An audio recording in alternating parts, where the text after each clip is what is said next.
रिश्तों में माफी मांगने से यह साबित नहीं होता कि हम गलत हैं और दूसरा सही।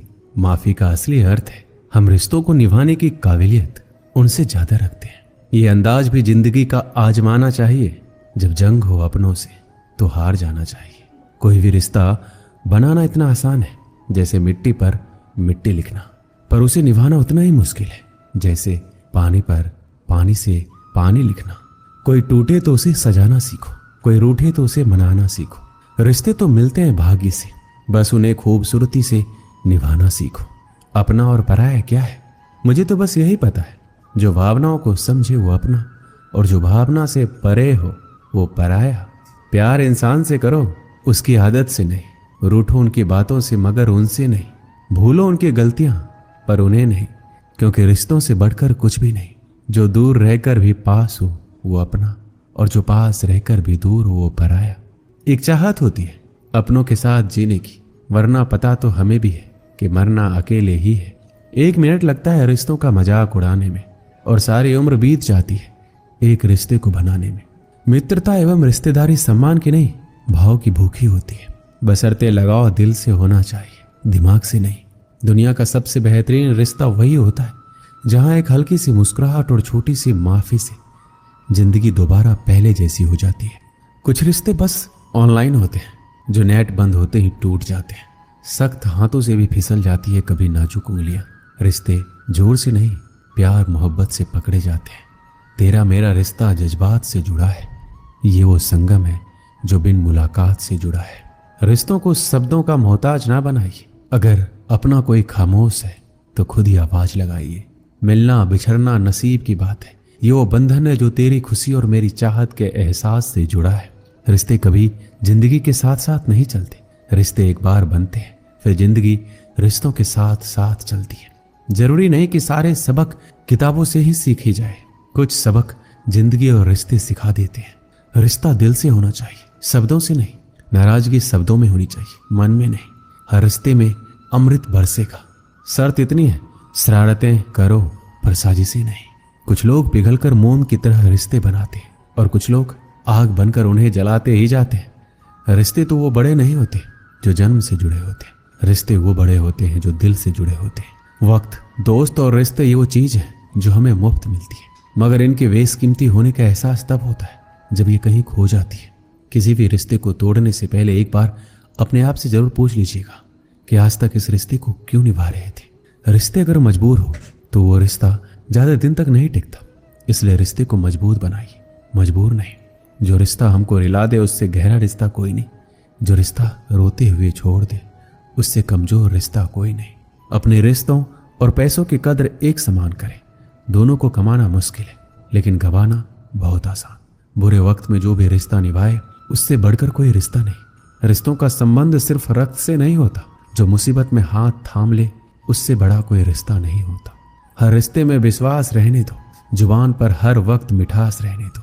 रिश्ता वो नहीं जिसे दुनिया को दिखाया जाए, सच्चा रिश्ता वो है जिसे दिल से निभाया जाए। कभी वो ना मिलने आए तो तुम चले जाया करो। ये रिश्ते हैं, कोई व्यापार नहीं। एक अच्छा रिश्ता तब होता है जब कोई आपके अतीत को स्वीकार करे, आपके वर्तमान का समर्थन करे और आपके भविष्य को प्रोत्साहित करे। चाहे मित्रता हो या संबंध, सभी बंधन विश्वास पर ही निर्मित होते। इसके बिना आपके पास कुछ भी नहीं। 3 चीजें जो मैं एक रिश्ते में चाहता हूं: आंखें जो ना रोए, होठ जो झूठ ना बोले और प्यार जो ना मरे। सभी रिश्तों का एक नियम है, जिस व्यक्ति से आप प्यार करते हैं उसे कभी भी अकेला महसूस ना करने दें, खासकर जब आप वहां हो। मिलना बिछड़ना तो सब किस्मत का खेल है, कभी नफरत तो कभी दिलों का मेल है। यूं तो हर रिश्ता बिक जाता है इस दुनिया में, सिर्फ दोस्ती ही यहाँ नहीं बिकती है। दोस्ती सिर्फ पास होने का नाम नहीं है। अगर तुम दूर रहकर भी हमें याद करो, इससे बड़ा हमारे लिए कोई इनाम नहीं। दोस्ती करो हमेशा मुस्कुरा के, किसी को धोखा ना दो, अपना बना के। कर लो याद जब तक हम जिंदा है, फिर ना कहना चले गए दिल में यादें बसा के। दोस्ती में ताकत है समर्थ को झुकाने की, बाकी सुदामा में कहाँ ताकत थी श्री कृष्ण से पैर धुलवाने की। सवाल पानी का नहीं प्यास का है, सवाल मौत का नहीं सांस का है। दोस्त तो बहुत है दुनिया में, मगर सवाल दोस्ती का नहीं विश्वास का है। एक चाहत है तेरे साथ जीने की, वरना पता तो हमें भी है कि मरना तो अकेले ही है। जिंदगी में बहुत सारे दोस्त बनाना कोई खास बात नहीं है, लेकिन एक ही दोस्त के साथ जिंदगी भर दोस्ती निभाना ये खास बात है। उसके कर्जदार और वफादार रहिए जो आपके लिए अपना वक्त देते हैं, वरना अंजाम की खबर तो कर्ण को भी थी, लेकिन बात दोस्ती निभाने की थी। भूला नहीं हूं किसी को कि मेरे भी बहुत अच्छे दोस्त हैं इस जमाने में, बस थोड़ी सी जिंदगी उलझ पड़ी है 2 वक्त की रोटी कमाने में। अपने दुश्मन को 1000 मौके दो कि वो आपका दोस्त बन जाए, लेकिन अपने दोस्त को एक भी ऐसा मौका ना दो कि वो आपका दुश्मन बन जाए। जब दोस्त तरक्की करे तो गर्व से कहना कि वो मेरा दोस्त है, और जब दोस्त परेशानी में हो तो गर्व से कहना कि मैं उसका दोस्त हूं। एक सच्चा दोस्त कभी आपके रास्ते में नहीं आता जब तक कि आप गलत रास्ते पे ना जा रहे हो। कौन कहता है कि दोस्ती बराबरी में होती? सच तो ये है, दोस्ती में सब बराबर होते हैं। अनुभव कहता है कि एक वफादार दोस्त 1000 रिश्तेदारों से बेहतर होता है। एक दोस्त के साथ अंधेरे में चलना अकेले रोशनी में चलने से कहीं बेहतर है। हमारा उठना बैठना उन दोस्तों के साथ है जिन्होंने ना कभी परखा ना कभी धोखा दिया। एक सच्चा दोस्त हमारे जीवन में कई रिश्तों की कमी को पूरा कर देता है। ऐसे में हमारा भी ये दायित्व है कि हम भी अपने दोस्त के साथ हमेशा कंधे से कंधे मिलाकर खड़े रहें। दोस्ती की गाड़ी में 2 पहिए होते हैं और एक भी पहिया अगर रास्ते से भटकता है तो इस गाड़ी को टूटने में वक्त नहीं लगता। इसीलिए आप किसी भी हाल में अपनी दोस्ती के गाड़ी के दोनों पहियों को संभाल कर रखिए। अगर आपकी दोस्ती में कोई भी छोटी मोटी गलतफहमी भी आती है तो भी अपने दोस्त को रूठ कर जाने मत दीजिए। एक आदमी मंदिर में सेवक था। उसका काम मंदिर की साफ सफाई करना था। भक्तों और श्रद्धालुओं द्वारा दिए गए दान में से थोड़ा बहुत उसे मंदिर के पुजारी द्वारा दे दिया जाता। इसी से उसका गुजर बसर चल रहा था। वो अपनी जिंदगी से बहुत परेशान और दुखी था। मंदिर में काम करते करते वह दिन भर अपनी जिंदगी को लेकर शिकायतें करता रहता। एक दिन शिकायत करते हुए भगवान से बोला, भगवान जी, आपकी जिंदगी कितनी आसान है, आपको बस एक जगह आराम से खड़े रहना होता है। मेरी जिंदगी को देखो, कितनी कठिन जिंदगी जी रहा हूं मैं। दिन भर कड़ी मेहनत करता हूं, तब 2 रोटी नसीब हो पाती है। काश मेरी जिंदगी भी आपकी तरह होती। उसकी बात सुनकर भगवान बोले, तुम जैसा सोच रहे हो वैसा नहीं है। मेरी जगह रहना बिल्कुल आसान नहीं है। मुझे बहुत सारी चीजें देखनी पड़ती है, बहुत सी व्यवस्थाएं करनी पड़ती है। यह हर किसी के बस की बात नहीं है। मंदिर का सेवक बोला, भगवान जी, कैसी बात कर रहे हैं आपका काम आसान ही तो है। आपकी तरह मैं भी दिन भर खड़े रह सकता हूं, इसमें कौन सी बड़ी बात है।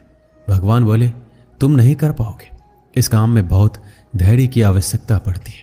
मंदिर का सेवक जिद करने लगा, मैं जरूर कर पाऊंगा। आप मुझे एक दिन अपनी जिंदगी जीने दीजिए। आप जैसा बताएंगे मैं वैसा ही करूंगा। उसकी जिद के आगे भगवान मान गए और बोले, ठीक है, आज पूरा दिन तुम मेरी जिंदगी जियो, मैं तुम्हारी जिंदगी जीता हूं, लेकिन मेरी जिंदगी जीने के लिए तुम्हें कुछ शर्तें माननी होगी। सेवक बोला, मैं हर शर्त मानने को तैयार हूं भगवान जी। ध्यान से सुनो, मंदिर में दिन भर बहुत से लोग आएंगे, तुमसे बहुत कुछ कहेंगे। कुछ तुम्हें अच्छा बोलेंगे, कुछ बुरा। तुम्हें हर किसी की बात चुपचाप एक जगह मूर्ति की तरह खड़े रहकर धैर्य के साथ सुननी है और उन पर कोई प्रतिक्रिया नहीं देनी है। सेवक मान गया। भगवान और उसने अपनी जिंदगी एक दिन के लिए आपस में बदल ली। सेवक भगवान की जगह मूर्ति बनकर खड़ा हो गया। भगवान मंदिर की साफ सफाई का काम निपटा कर वहां से चले गए। कुछ समय बीतने के बाद मंदिर में एक धनी व्यापारी आया। भगवान से प्रार्थना करते हुए बोला, भगवान जी, मैं एक नई फैक्ट्री डाल रहा हूं, मुझे आशीर्वाद दीजिए कि ये फैक्ट्री अच्छी तरह से चले और मैं इससे अच्छा मुनाफा कमाऊं। प्रार्थना करने के बाद वह प्रणाम के लिए नीचे झुका तो उसका बटुआ गिर गया। जब वहां से जाने लगा तो भगवान की जगह खड़े मंदिर के सेवक का मन हुआ कि उसे बता दे उसका बटुआ गिर गया है, लेकिन शर्त के अनुसार उसे चुप रहना था, इसलिए वह कुछ नहीं बोला, खामोश खड़ा रहा। इसके बाद एक गरीब आदमी वहां आया और भगवान से बोला, भगवान जी, बहुत गरीबी में जीवन काट रहा हूं, परिवार का पेट पालना है, माँ की दवाई की व्यवस्था करनी है, समझ नहीं पा रहा हूं इतना सब कुछ कैसे करूं।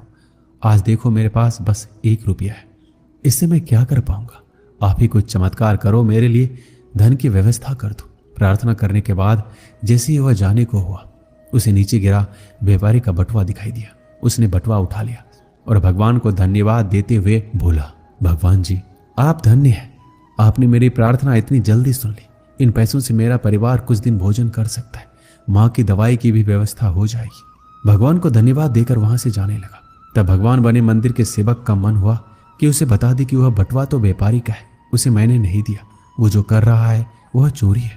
लेकिन वह चुप रहने के लिए विवश था, इसलिए मन मारकर चुपचाप खड़ा रहा। मंदिर में आने वाला तीसरा व्यक्ति एक नाविक था। वह 15 दिन के लिए समुद्री यात्रा पर जा रहा था। भगवान से उसने प्रार्थना की कि उसकी यात्रा सुरक्षित रहे और वह स्वकुशल वापस आ सके। वह प्रार्थना कर ही रहा था कि धनी व्यापारी वहां आ गया। वह अपने साथ पुलिस भी लेकर आया था। नाविक को देखकर वह पुलिस से बोला, मेरे बाद यह मंदिर में आया है, इसने जरूर ही मेरा बटुआ चुराया होगा, आप इसे गिरफ्तार कर लीजिए। पुलिस नाविक को पकड़कर ले जाने लगी। भगवान बने आदमी को अपने सामने होता यह अन्याय सहन नहीं हुआ। शर्त अनुसार उसे चुप रहना था, लेकिन उसे लगा कि यह बहुत गलत हो चुका है। यदि अब मैं चुप रहा तो एक बेकसूर आदमी को व्यर्थ में ही सजा भुगतनी पड़ेगी। उसने अपनी चुप्पी तोड़ते हुए कहा, आप गलत व्यक्ति को पकड़कर ले जा रहे हैं। यह बटुआ इस नाविक ने नहीं बल्कि इससे पहले आए गरीब व्यक्ति ने चुराया है। मैं भगवान हूं, मैंने सब कुछ देखा है। पुलिस भगवान की बात कैसे नहीं मानती। उनकी बात मानकर उन्होंने नाविक को छोड़ दिया और उस गरीब आदमी को पकड़ लिया जिसने बटुआ लिया था। शाम को जब भगवान वापस आए तो मंदिर के सेवक ने पूरे दिन का वृतांत सुनाते हुए गर्व के साथ बताया कि आज मैंने एक व्यक्ति के साथ अन्याय होने से रोका। देखिए आपकी जिंदगी जीकर मैंने कितना अच्छा काम किया है। उसकी बात सुनकर भगवान बोले, ये तुमने क्या किया? मैंने तुमसे कहा था चुपचाप मूर्ति बनकर खड़े रहना, लेकिन वैसा ना कर तुमने मेरी पूरी योजना पर पानी फेर दिया। उस धनी व्यापारी ने बुरे कर्म करके इतना धन कमाया है। यदि उसमें से कुछ पैसे गरीब आदमी को मिल जाते तो उसका भला हो जाता और व्यापारी के पाप भी कुछ कम हो जाते। जिस नाविक को तुमने समुद्री यात्रा पर भेज दिया है, अब वह जीवित वापस नहीं आ पाएगा। समुद्र में बहुत बड़ा तूफान आने वाला है। यदि वह कुछ दिन जेल में रहता तो कम से कम बच जाता। सेवक की ये बात सुनकर एहसास हुआ कि वो बस वही देख पा रहा था जो आंखों के सामने हो रहा था। उन सब के पीछे की वास्तविकता को वह देख नहीं पा रहा था। जबकि भगवान जीवन के हर पहलू पर विचार अपनी योजना बनाते हैं और लोगों के जीवन को चलाते हैं। इस कहानी से हमें क्या सीख मिलती है? हम सब भी भगवान की योजनाओं को समझ नहीं पाते। जब हमारे साथ कुछ गलत हो रहा होता है या हमारे हिसाब से कुछ नहीं हो रहा होता है तो अपना धैर्य खोकर हम भगवान को दोष देने लगते हैं। हम ये समझ नहीं पाते हैं कि इन सब के पीछे भगवान का कोई ना कोई योजना छुपी हुई है। ऐसे समय में हमें भगवान पर विश्वास रखकर धैर्य करने की आवश्यकता है। इसलिए चिंता ना करें। यदि आपकी मर्जी से कुछ नहीं हो रहा है तो इसका अर्थ है कि वह भगवान की मर्जी से हो रहा है, और भले ही देर से सही, भगवान की मर्जी से सब अच्छा ही होता है।